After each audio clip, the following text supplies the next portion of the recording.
Welcome to this Killik Explains Finance video. This week, cash has been king in 2018, and I'm making this in early 2019 by the way, but it may not be king for long. Now, no one has a crystal ball. I can't predict the future, but if we look back and take the past as a little bit of a guide, we'll see in a moment that actually cash doesn't normally keep its crown for long periods. And that's important as an investor trying to read the landscape at the moment.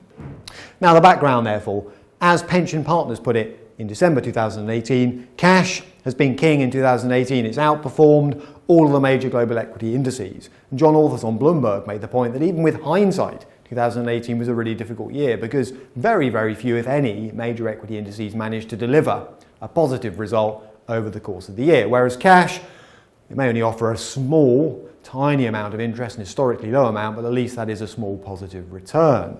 Now then, the question is, what do you read into it? So, it is the first year since 1969, that both stocks, measured as the S&P 500, and bonds, measured as 10-year treasuries, finished a calendar year with a loss. And that's quite a sobering thought. It's an unusual 12-month period we're looking back on.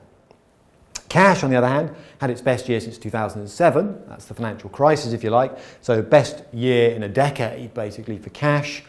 But how likely is this pattern will continue? Because what you don't want to see amongst long-term investors is people just panic dumping stocks, piling into cash, seeing those statistics, if you like, because historically it's unlikely that cash will keep the lead for long.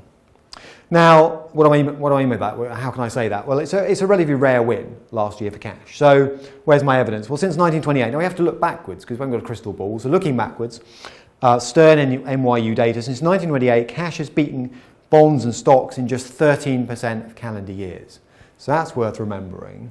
If you lengthen the time horizon out 20-30-year period within that window, so 1928 to today, that becomes 0% of the time. So over long enough time horizons, stocks normally, stress normally, historically outperform both bonds and cash, and by some distance, as we'll see in a moment. Stocks come out top in 61% of single years. All right, so there's a reasonable chance that if you just look at a short-term one-year period, stocks might not be the best performing asset class, but as a long-term investor, that's not the point. 80% of decades and 100% of 30-year periods. Now, the past is no promise of future performance, but you can see there's quite a powerful argument there that says stocks are quite likely to beat both cash and bonds with the right approach underpinning your investing. Now, the last time cash beat bonds and stocks together in a calendar year was 1994, so there's another angle on this if you like. This is the problem, investors under 45 won't have seen that, and that's why people are liable to panic, if you like. It's been crikey, never seen that before, and people don't generally like new surprises, especially on the downside, and investors over 45 won't remember it. So people who were around probably can't even remember. So what we're saying here is, rather than panicking and thinking, gosh, cash must be the new king of assets, if you like, actually, what happened in 2018 is relatively rare, and just because it's surprising doesn't mean you should automatically react to it. Now, low long-term return. So when I say that normally over the long term stocks and bonds tend to outperform cash, to give you a snapshot on that. So again, taking Stern NYU data, I'll take another source in a moment, from 1928.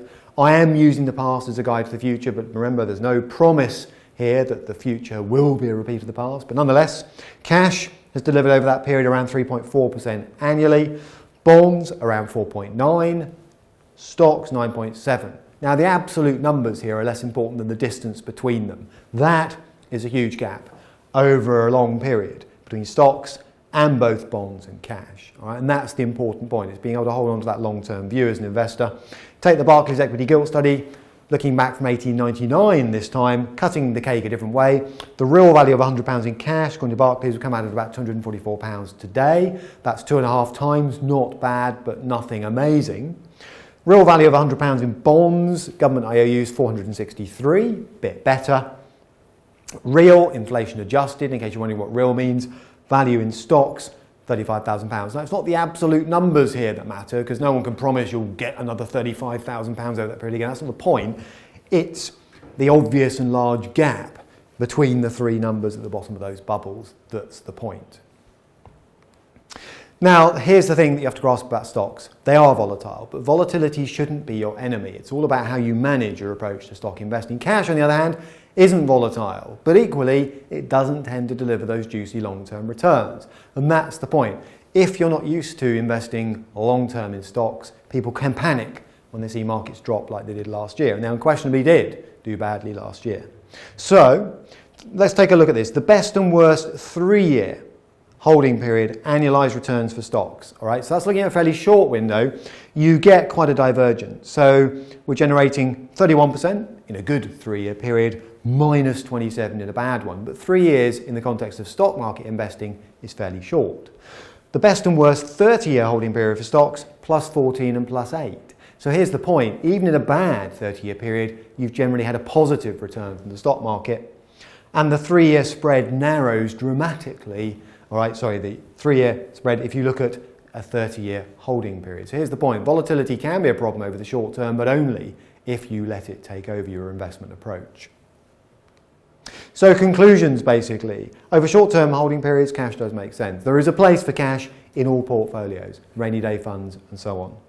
Over long periods, it's unlikely to beat stocks or bonds, and the key therefore is preparing, not predicting. We may get another short-term period where cash beats stock and bonds, but history suggests it's fairly unlikely, and the key anyway is not to keep shuffling your portfolio around, it's to take the right long-term approach.